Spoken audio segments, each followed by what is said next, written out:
यो सरकार सञ्चालक को थियो सभामुख महोदय? भ्रष्टाचार गर्दिन, गर्न नि दिन्न।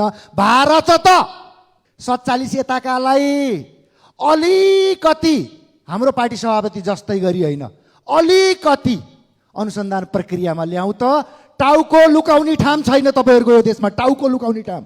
सन् 2015 मा 27 अङ्क, 2016 मा 29 अङ्क, 2018 मा 31 अङ्क, 2019 मा 34 अङ्क, 2020 मा 33 अङ्क, 2021 मा 33 औसत अङ्क पनि प्राप्त गरेका छैन।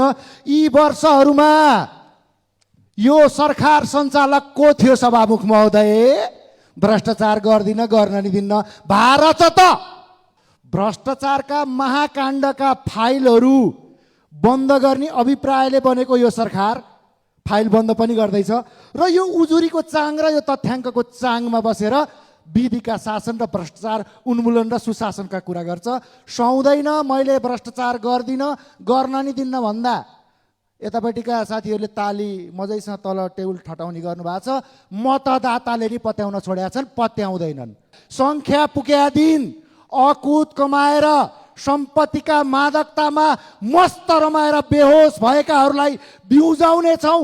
राणा कालमा अकुत कमाउनेको सम्पत्ति जसरी राज्य ढुकुटीमा आयो, राजाको सम्पत्ति जसरी राज्य ढुकुटीमा आयो, यो 35 वर्षमा अनेकौं काण्ड मचाएर नागरिकको रगत पसिना चुसेकाहरूको त्यो अकुत सम्पत्ति राज्य ढुकुटीमा ल्याउँछौँ 84 मा सङ्ख्या पुर्याउँछौँ। अदालतमा विचाराधीन विषयहरू सदनमा नबोलौँ भन्ने लागेको थियो, तर संसदीय विशेष समितिको प्रतिवेदन मान्यज्यूहरूले अलि अध्ययन गर्नुभएको रहन्छ कि जस्तो लाग्यो। 449 नम्बरको पेज पढ्नु होला। त्यहाँ के लेखेको छ? ऋण लिनमा रवि लामिछानेको प्रत्यक्ष संलग्नता छैन भनिएको छ। गोर्खा मिडियामा आएको रकम परिचालन गर्ने सन्दर्भमा त्यहाँ कारबाही गर्नु भनिएको छ। के भनिएको छ? प्रचलित कानुन अनुसार भनिएको छ। प्रचलित कानुन अनुसार भनेको कम्पनी ऐन 2063 हो मान्यज्यूहरू। कसरी के तरिकासँग मुद्दा लगाइयो? सम्पत्ति शुद्धिकरण कतै कतै ठगी कतै यो के हो? म सम्माननीय सभामुख महोदय, उहाँहरू पट्टिकालाई 47 यताकालाई अलिकति हाम्रो पार्टी सभापति जस्तै गरी होइन, अलिकति अनुसन्धान प्रक्रियामा ल्याउँ त टाउको लुकाउने ठाम छैन तपाईहरुको यो देशमा। टाउको लुकाउने ठाम। सम्माननीय सभामुख महोदय, नयाँ भ्रष्टाचार विरुद्धको महाअभियानमा युवाहरू आवाज उठाएका छन्, उठाउने छन्। 79 ले जग बसालेको छ।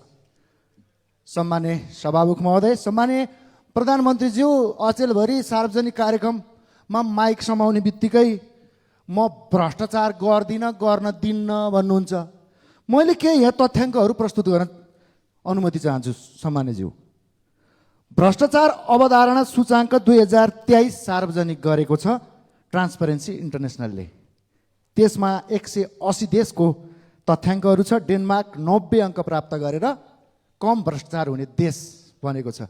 हाम्रो हेरौँ त, हाम्रो 35 अङ्क, सन् 2015 मा 27 अङ्क, 2016 मा 29 अङ्क, 2018 मा 31 अङ्क, 2019 मा 34 अङ्क, 2020 मा 33 अङ्क, 2021 मा 33 औसत अङ्क पनि प्राप्त गरेका छैन। यी वर्षहरूमा यो सरकार सञ्चालक को थियो सभामुख महोदय? भ्रष्टाचार गर्दिन, गर्न नि दिन्न।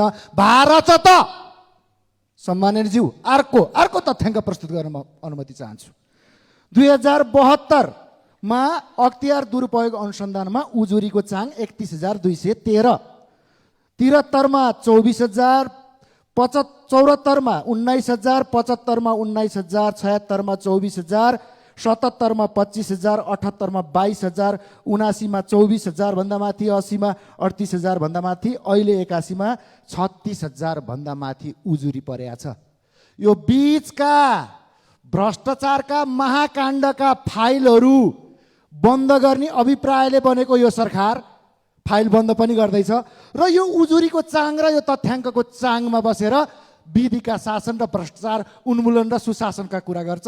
सुहाउँदैन मैले भ्रष्टाचार गर्दिन, गर्न नि दिन्न भन्दा यतापट्टिका साथीहरूले ताली मजैसँग तल टेबल ठटाउने गर्नुभएको छ। मतदाताले नि पत्याउन छोडेका छन्, पत्याउँदैनन्, पत्या छैनन्। आज ल या त डोनाल्ड ट्रम्पले फ्रड भने मैले मात्रै सुने हो कि यो देशको सम्मानित प्रधानमन्त्रीज्यूले नि सुन्नु भएको छैन त प्रतिक्रिया? युवाहरूले बोलेको कुरा, सुशासनका लागि भ्रष्टाचार विरुद्ध युवाहरू बोल्दै गर्दा चाहिँ कहाँ एउटाले एउटा फेसबुक स्ट्याटस लेखेको भरमा च्याप्पै समात्ने, प्रतिक्रिया दिने। हामी नयाँलाई के भनिन्छ?